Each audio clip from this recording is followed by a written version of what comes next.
You're not losing money on bad guns. You're losing it on hesitation. Most people don't miss good guns. They miss the moment to buy them. And right now, that window's getting shorter.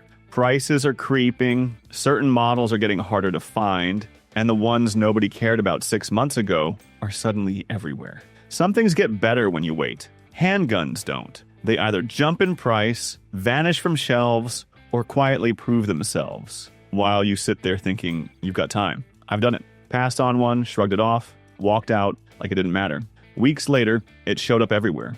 In other people's hands, running cleaner, faster, better than what I kept. That's when it hits. Not at the counter, not when you say no. It hits later, when you can't fix it without paying for it. These are the 7 handguns you will regret not buying in 2026. And one of them, I had it in my hands and still let it go.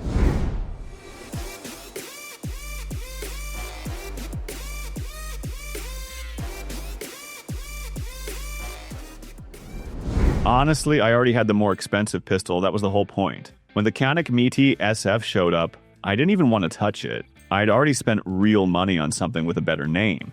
I wasn't about to let a cheaper gun make that look stupid, so I didn't. Left it sitting there. Then one weekend, I finally picked it up. Not because I wanted to be impressed, because I wanted it to prove me right. I was looking for one cheap feeling thing, one annoying control. Anything I could point at and say, yeah, that's why I paid more. Didn't get it. The gun sat solid in the holster. Controls where they should be. Trigger clean. Long days moving around, in and out of the car, walking all over, and nothing changed. Not just that weekend either. Same thing after. No drop-off. No issues showing up later. No reason to swap it out. That's where it gets uncomfortable. Because now I've got a cheaper gun doing everything I need and not giving me a reason to replace it. I still haven't sold the expensive one. Still tell myself it's better, but that argument's getting thinner.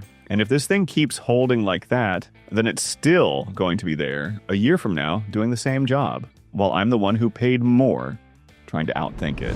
Wind was pushing the targets around, everybody blaming it. Recently, my buddy brought a Walther PDP compact. I already had it figured out. Told him, too snappy, too big for a compact, not something I'd carry. I'd handled one before, that was enough for me. He just said, shoot it fast before you judge it slow. We ran a basic drill. I went first with mine. It did what it always does. No problems. Then I ran his. First pass, the recoil snaps sharper than I like. Grip bites into my palm. Second shot breaks a split late because I hesitate. Feels like the gun's pushing back at me. Exactly why I wrote it off. Then I look at the target. Tighter than mine. I pause. Run it again. This time I stop fighting it. Let it cycle. Trigger breaks clean. Reset hits quicker than I expect. Second shot's already gone before I finish thinking about it. Faster. Cleaner. And now I'm standing there thinking, did I get this wrong? Go back to my gun. Same drill. Feels smooth. Also feels slow. Like it's covering my mistakes instead of showing them. That should have been the moment I switched. I didn't.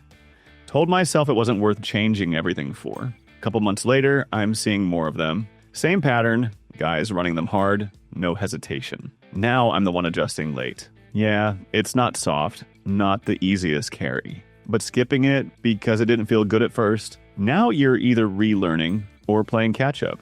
And that's a mistake that sticks. Last summer, I sold my Glock 19 Gen 5. Didn't hesitate either.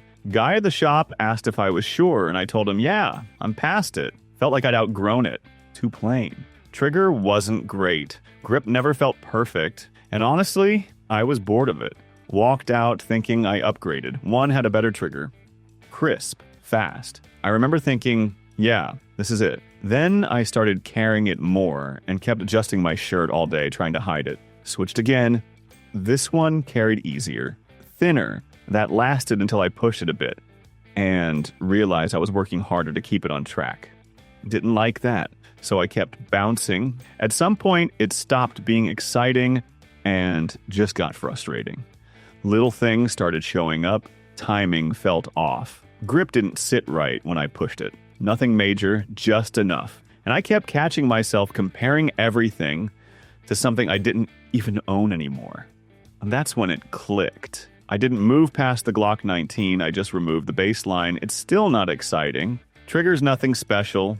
Grip's not perfect, but it didn't force trade-offs. And once you realize that after chasing better, that's when skipping it starts to feel expensive. And the next one, that mistake hits even faster.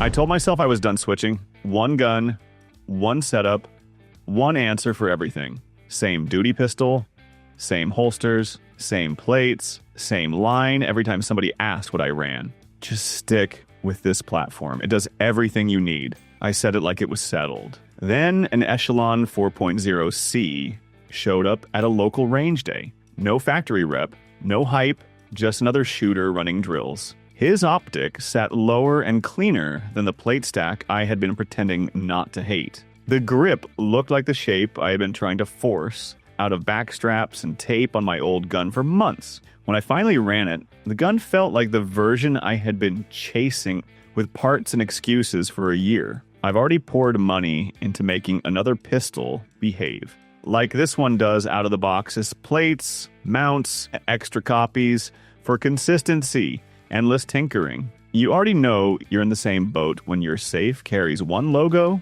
and your complaint list is longer than your round count. Skipping this one hasn't been caution. It's been straight stubbornness. Paid for in ammo, parts, and pride. It's still newer. Long-term confidence isn't the same as an older platform. But that day, it made every excuse I'd been using sound like I was just protecting the money I already spent. The mistake with the Echelon 4.0C is thinking new automatically means wait. Sometimes waiting is exactly how you miss the smart buy. All last year, I kept hearing the same line about the PX4. Beretta's done with that thing. At counters and comments, group chats, people talked like it was already on the way out. So it turned into a joke. Rotating barrel, weird lines. That whole Italian brain in a plastic frame thing. It'd sit in the case next to newer striker guns. And I do the same thing every time. Pick it up, smirk, put it back. Yeah, maybe later. Never meant it. Now it's 2026, and the PX4 has still been sitting on Beretta's site, still in real shops, still running on ranges. No big push, no farewell tour. Just this stubborn, weird fighting pistol that refuses to vanish. The part that stings is knowing how this script has already played out with other guns. A model hangs around, rumors never stop. Shelves finally empty, and suddenly, the same people who mocked it are digging through used racks and paying stupid money while muttering, "I thought I had time." PX4 has already become that kind of pistol for this era, the one everybody assumes will always be there. Skipping it hasn't felt like a small decision. It has felt like letting real heritage sit in the glass while you chase plastic trends. And the last handgun on this list has already made that kind of mistake look almost gentle. And the next one, that's not about waiting. That's the one people ignore even when it's right in front of them. Recently, I was cleaning out the back of my safe. Not the showcase part. The back. The graveyard. Cases stacked like mistakes. I pulled out one I hadn't touched in forever, popped it open, and there it was. Ruger Max 9. And the first thing I felt wasn't excitement. It was irritation. Because I'd forgotten it was even back there. That should tell you something about how smart my choices got when something newer showed up. Next day, I ran the Max 9 cold. No warm-up, no ceremony. Just mags, rack, go. It didn't act like a gun that sat. No stiffness, no weird first mag drama, no get reacquainted crap. It just ran clean, like it never left rotation. That's when it started bothering me.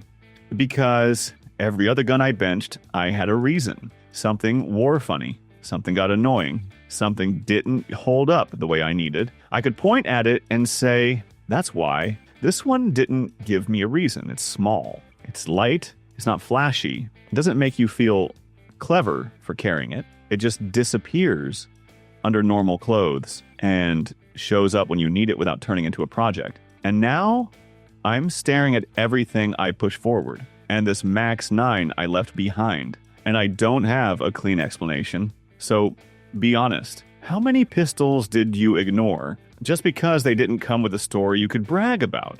And if the Max 9 made you question complicated answers, wait till you see what the obvious balanced compact finally feels like.